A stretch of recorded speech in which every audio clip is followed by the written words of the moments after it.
Awu, yazi umusa nothando enginawo ngesizwe sonke sikaPhunga noMageba.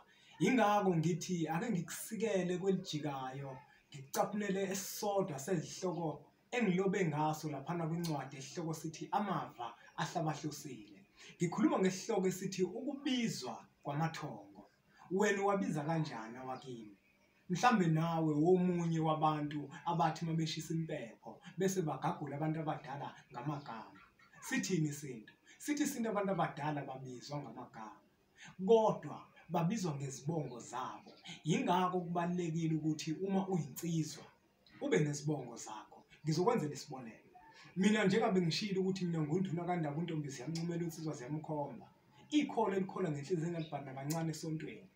Inkosana yami iyothi mayishisa impepho angeke yangibiza ngegama ngoba mayingigagula ngegama akusekona ukungihlonipha, angeke ngayizwa. Kodwa mayingibiza ngezibongo zami ithi ngibiza wena baba gxamgxama umsathe enkankane lakhala lathi ngahamba. Ngophakama ngigiye ngoba usuke sengithinta kwamancane. Kodwa umethi ngibiza wena nduna angeke lokho kwangenza ukuthi ngithakase ngesizathu sokuthi uyingane ngibiza ngegama kodwa ngenkathi ngisaphila akakaze angigagule ngegama. Wehlale engihlonipha njalo ethi baba. Kumele ukuthi ubhekeke wena ukuthi awakini amathongo wabiza kanjani, indlela owabiza ngayo ifanele yini.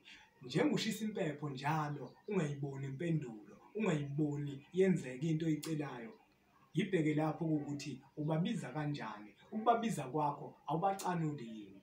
Angifuni ukugeqa amagula bengithe ngizokha phezulu. Yize noma sengibona ukuthi sekufuna ukukheka enzikeni, wena kumele ukuthi ukwenze.